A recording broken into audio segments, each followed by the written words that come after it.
இறையேசுவில் என் அன்பு சகோதர சகோதரிகளே, ஆண்டவர் நாமத்திற்கு சோத்திரம். தினம் ஒரு ஜப வழியாக பேசிக்கொண்டிருப்பது உங்கள் அன்பு சகோதரன் பிரபு. எப்படிங்க இருக்கீங்க? இன்றைய நாள் எப்படிங்க போச்சு? உங்களுக்கு மகிழ்ச்சியாக இருந்தீங்களா? எப்போவுமே சந்தோஷமாக இருங்க. ஆமீன். அன்பு சகோதர சகோதரிகளே, இன்றைய சூழலில் பழிக்கு பழி வாங்கணும்டா. என்ன நீ அன்றைக்கி அப்படி பண்ணலாம், உன்னை சும்மாவே விட மாட்டேன், பார்த்துக்கிறேரு, எனக்குன்னு ஒரு நேரம் வராமலே போயிட போகுது அப்படின்னு சொல்லி காத்துட்ருப்பாங்களாம். ஒரு சில மனிதர்களுடைய மனநிலை இப்படி தான் இருக்குல்ல. இன்றைக்கி நம்ம கஷ்டப்பட்டுருக்கோம், வாழ்க்கையில் ஒரே போராட்டம் தான். கஷ்டப்பட்டு நம்ம அச்சீவ் பண்ணிட்டோன்னு வச்சுக்கோங்களேன், அவ்வளோ சந்தோஷப்படுவோம். ஆனால் ஒரு சில பேர்லாம் அப்படி பார்ப்பாங்களாம், என்னடா இது, நம்ம கூடவே இருந்தான், நம்ம கூடவே எல்லாம் பண்ணிட்டு இருந்தான், இன்றைக்கி வாழ்க்கையில் எங்கேயோ போயிட்டானே, நமக்கு கிடைக்காத அந்த வாய்ப்பு அவனுக்கு கிடச்சிச்சு. பார்க்குறதுக்கு எப்படி இருந்தால் அவன் இவெல்லாம் பண்ணுவானா, இவெல்லாம் இதெல்லாம் செய்வானான்னு இருந்தோம். ஆனால் இன்றைக்கி எங்கேயோ போயிட்டான்ல, எப்படிலாம் பேசுவோம்ல நம்ம. இன்றைக்கி எல்லாராலையும் எல்லாமே பண்ண முடியுங்க. ஆளை பார்த்து நம்ம எடை போடவே கூடாது. இவன் இப்படி இருக்கான், அவன் அப்படி இருக்கான், இவன் என்ன சாதிக்க போகிறான், இவெல்லாம் என்ன செய்ய போகிறான் அப்படின்னு மட்டும் பேசுகிறாதீங்க, அப்படி மட்டும் நினைக்காதீங்க. யார் என்ன வேணால் நினச்சாலும் சரி, நமக்குள்ளே இருக்க திறமை வெளிக்கொண்டு வரத்துக்கு தோற்றம் தேவையில்லை. ஓகேங்களா? கண்டிப்பாக நம்மளுடைய திறமைகள் வெளி வரணும் அப்படின்னா அவனோட கடின உழைப்புனால மேலே வந்துடும், அவ்வளோதான். ஊர்வாயை அடைக்க முடியாதுங்க, பேசிட்டு தான் இருக்கும். அது பார்த்தீங்கன்னா இயல்பு அப்படின்னு சொல்லுவாங்களாம். ஸோ நீங்கள் போய் அவங்ககிட்ட வார்த்தையாக பேசி நான் இப்படி தாங்க அப்படின்னு சொல்லி நல்லவங்க கெட்டவன் அப்படின்னு நம்ம நிரூபிக்க தேவையில்லை. ஆண்டவராக இயேசு கிறிஸ்துக்கு தெரியும்ல, நீ நல்லவன், உனக்கு உண்மையாக நீ பண்ணக்கூடிய ஒவ்வொரு விஷயத்துலையும் நீ ஜெயிப்படா, அவர் பார்த்துக்கிட்டோங்க, அவர் விமர்சனம் பண்ணிட்டோம் நம்மளை. நீங்கள் யாரும் கவலைப்படாதீங்க, உங்களுடைய விஷயத்தை நோக்கி நீங்கள் ஓடிட்டுருக்கீங்க, கண்டிப்பாக வெற்றி தான் அப்படின்னு சொல்லுவாங்களாம். இன்றைய காலகட்டத்தில் மற்றவர்களின் செயலால் நீங்கள் ஒதுக்கப்பட்டிருக்கலாம், உபத்திரவப்பட்டிருக்கலாம், நசுக்கப்பட்டிருக்கலாம். மனம் தளராதிருங்கள். ஆண்டவராகிய இயேசு கிறிஸ்து உங்கள் மீட்பராக இருக்கின்றார். உங்களை பத்திரமாய் பாதுகாத்து கொள்ள போகின்றார், சமாதானத்தை கொடுக்க போகின்றார். வேதாகமத்தில் சொல்கிறது போலதான், நான் உன்னை விட்டு விலகுவதும் இல்லை, உன்னை கைவிடுவதும் இல்லை வாக்கு கொடுத்திருக்கின்றார்.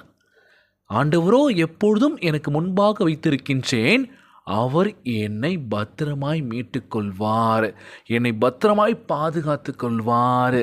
பிரைஸ். சோர்ந்து போகாதீங்க, தினந்தோறும் வேதத்தை வாசியுங்கள். யாரும் உதவி பண்ண முன் வரல, என்னோடய திறமை வெளிக்கொண்டு வரணும்னு நினைக்கிறேன், ஆனால் எதுவுமே நடக்கலை, அப்படி பண்ணுவேன் இப்படி பண்ணுன்னு சொல்லி வாய் வார்த்தையை பேசுனதெல்லாம் போதுங்க. உங்களுடைய உழைப்பை நீங்கள் போட்டிங்களா, கண்டிப்பாக போட்டிருந்தாலே இன்றைக்கி எங்கேயோ போயிருக்கலாம்ல. இன்றைக்கி புலம்பிகிட்டு இருக்கோம்ல, எதுவுமே பண்ண முடியல அப்படின்னு சொல்லி. பண்ண முடியாதது ஒன்றுமே இல்லை, முயற்சி பண்ணுங்கள். தோற்றுக்கிட்டே இருக்கலாங்களே, பிரச்சனையே இல்லைங்க. ஒரு நாள் இல்லை ஒரு நாள் வெற்றி நம்ம அடைவோங்க. ஆம் என் அன்பு சகோதர சகோதரிகளை, நம்ம வாழ்வில் பல துன்பங்கள் துயரங்கள் வந்தாலும் சரி, நம்ம ஆண்டவராகிய இயேசு கிறிஸ்து நம்மளை ஒருபோதும் கைவிட மாட்டாருங்க. நான் உன்னை பார்த்துக்கிறேன், பத்திரமா உன்னை பார்த்துக்கிறேன். நம்ம பண்ண வேண்டிய விஷயம் என்ன தெரியுமா? கீழ்ப்படிதல். கீழ்ப்படிதலும் நம்ம இருந்தோம் அப்படின்னா வாழ்க்கை சிறப்பாக இருக்கும், தெரியுமா? ஆனால் இன்றைக்கி ஒவ்வொரு குடும்பத்தில் பிரச்சனை பிரச்சனை பிரச்சனை, ஒவ்வொரு நாளுமே பிரச்சனை. நான் எப்போதும் போல் சொல்கிற விஷயம் இது தாங்க. ஒவ்வொரு நாளும் நான் நியூஸ் பேப்பர் படிப்பேன், டிவி சேனல் நியூஸ்லாம் பார்க்கும்போதெல்லாம் ஒவ்வொரு பிரச்சனையே இல்லாமல் இருக்கணும்னு நினைப்போம். ஆனால் பிரச்சனைகள் அதிகமாகிட்டே தான் இருக்குது. இங்கே போராட்டம், அந்த விஷயம் நடக்குது, இங்கே இந்த மாதிரி பண்ணிட்டாங்க, அங்கே என்ன ஏமாற்றிட்டாங்க, இப்படி நடந்துச்சு, தற்கொலை பண்ணிட்டாங்க, இந்த மாதிரி பண்ணிட்டாங்க அப்படின்னு சொல்லி ஏகப்பட்ட விஷயங்கள் வந்துட்டு தான் இருக்குது. டே பை டே நடந்துட்டு தான் இருக்குல்ல. ஸோ இது மாறணும் அப்படின்னா என்ன பண்ணலாம்? மனிதனுடைய மனநிலையை மாற்றவே முடியாது அப்படின்னு சொல்லுவாங்களாம்.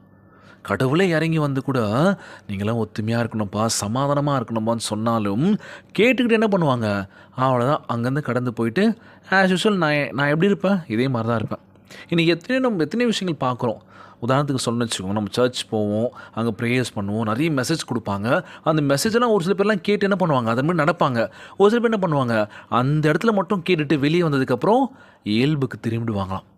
ஏன்னா அது உள்ளே இருக்கிற வரைக்கும் தான் நல்லா பீஸ்ஃபுல்லாக இருக்கும், நல்லாயிருக்கும், அந்த மெசேஜும் சூப்பராக இருக்கும்.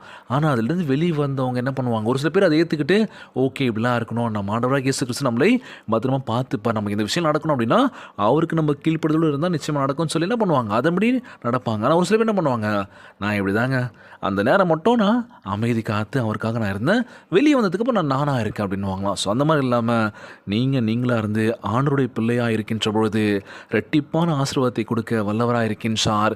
கேட்கின்றதெல்லாம் தட்டாமல் தரப்போக்கின்றார். கலங்காதீங்க, சோர்ந்து போகாதீங்க, உற்சாகமாக இருங்க அப்படின்னு சொல்லிட்டு இருக்காங்களாம். ஒவ்வொரு நாளும் நம்ம வாழ்க்கையில் ஏதோ ஒரு விஷயம் பண்ணிகிட்ருக்கோம். புது புது விஷயங்கள் வந்துட்டுருக்கு. எல்லாமே அப்டேட்ஸ் ஆகிடுச்சுங்க. எல்லாமே அப்டேட்ஸில் போய்கிட்டே இருக்குது. இப்போ பார்த்தீங்கன்னா ஏஐன்னு ஒன்று வந்துச்சு. அதுக்கப்புறம் பார்த்தீங்கன்னா ஜெமினின்னு ஒன்று வந்துருச்சுங்க. அதில் பார்த்தீங்கன்னா ஏகப்பட்ட ஸ்கேம் நடந்துகிட்ருக்கு. எல்லாருமே அப்டேட்ஸ் பண்ணிகிட்டு இருக்காங்களா. ஸோ இந்த மாதிரி விஷயங்களில் போய் நம்ம என்ன பண்ணுறோம், நல்லா இருக்கே பார்க்குறதுக்கு, அழகாக இருக்கே அப்டேட் பண்ணுவோம், நம்ம சூப்பராக காட்டலாம் எல்லாருக்குன்னு சொல்லி பண்ணிகிட்டு இருக்கோம்ல. அதெல்லாம் வாழ்க்கை. நம்ம எப்பவுமே அழகு தானுங்க. ஆண்டவர் படைப்பில் எல்லாருமே அழகு தான். யாருமே அழகு இல்லைன்னு சொல்ல முடியாதுல்ல. அகத்தின் அழகு முகத்தில் தெரியும்னு சொல்லுவாங்களாம். ஸோ இன்றைய நாள் நம்ம பண்ணக்கூடிய செயலில் நம்ம அழகை காட்டுவோம். செய்யக்கூடிய ஒவ்வொரு செயலிலும் நம்ம அழகை காட்டுவோமே. இன்றைய நாள் நம் ஆண்டவராகிய இயேசு கிறிஸ்து நம்மளை ஒருபோதும் கைவிட மாட்டார். தினந்தோறும் ஜெபியுங்கள். ஜெபத்திற்குள்ளாக பயணிப்போமா. எங்களை மிகவும் அதிகமாய் நேசிக்கின்ற அன்புள்ள ஆண்டவராகிய இயேசுவே, இன்றைய நாள் வாக்குறுதி வசனத்திற்காக நன்றி ராஜா. அன்புள்ள ஆண்டவரே, என் மீட்பராகவும் என் கேடயமாகவும் இருப்பதற்காக உம்மை ஸ்தோத்திரிக்கின்றேன் ஆண்டவரே. பலவீன நேரங்களில் எங்களுக்காய் நீர் யுத்தம் செய்து எங்களுக்கு வெற்றியை அருள செய்வீரன் நம்புகிறேன் ஆண்டவரே. சோர்ந்து போகும் வேளையில் கூட நான் இருக்கேன் என்ற உம்முடைய குரல் எப்பொழுதும் எங்களுக்கு கேட்கப்பட வேண்டும் என்று கேட்குறோம்ப்பா. எங்கள் வலப்பக்கத்தில் நின்று எங்களை பாதுகாத்தருள்வீராக ராஜா. அலைக்கழிக்கின்ற எல்லா அலைகளும் அமைதியாகி என் குடும்பத்திற்கு சமாதானத்தை அருள செய்ய வேண்டும் என்று கேட்கிறேன் ஏசப்பா. உம்முடைய ஆசீர்வாதம் வல்லமை மிக்கதாக இருக்க வேண்டும் என்று ஜெபிக்கிறேன் ஆண்டவரே. எங்களுக்கு சமாதானத்தை தந்தரல வேண்டும் என்று கேட்குறேன்ப்பா. எங்களுக்கு ஆசீர்வாதத்தை வழங்குவீர்னு சொல்லி கேட்குறேன் ஏசப்பா. எங்களை ஒருபோதும் கைவிட மாட்டீர் என்று நம்புகிறேன் ஆண்டவரே. இந்த ஜெபத்தை கேட்டுக்கொண்டிருக்கின்ற அன்பு சகோதர சகோதரிகள், என் அன்பான உறவுகள் எல்லோரையும் பார்த்துக்கோங்கப்பா. யாருக்கும் எந்த கஷ்டங்கள் துன்பங்களை கொடுத்துடாதீங்க ராஜா. நோய் நொடியினால் அவதிப்பட்டு கொண்டிருக்கின்ற ஒவ்வொரு சகோதர சகோதரிகளை உமது கரங்களால் தொட்டு அகற்றி போடுவீராக. உம்மால் கூடாத காரியம் ஒன்றுமில்லை ஆண்டவரே. பலப்படுத்துகின்ற கிறிஸ்துவினாலே எல்லாவற்றையும் செய்ய பலனுண்டுன்னு சொல்லியிருக்கீங்கப்பா. எங்களுக்கு நல்ல பலனை கொடுங்கப்பா. நாங்கள் யாரையும் நம்பி இல்லை, உங்களை மட்டுமே நாங்கள் நம்பியிருக்கோம். எங்கள் வாழ்க்கையை நீர் பத்திரமாய் பாதுகாத்து கொள்வீரேன் நம்புறாண்டவரே. மென்மையாக்குவீரேன் நம்புறாண்டவரே. பொருளாதாரத்தில் உயர்த்துவீரேன் நம்புகிறேன் ஏசப்பா. நோய் நொடி இல்லாத ஆரோக்கியமான உடலத்தை தருவீரேன் நம்புறாண்டவரே. எல்லோரும் பத்திரமா பார்த்துக்கோங்கப்பா. இன்றைய நாள் ஜெபம் இயேசுவின் விலையேற பெற்ற நாமத்தினாலே ஜெபிக்கின்றேன் நல்ல பிதாவே. ஆமேன், ஆமேன். இயேசுவுக்கே புகழ், இயேசுவுக்கே நன்றி. மரியே வாழ்க. God bless you all.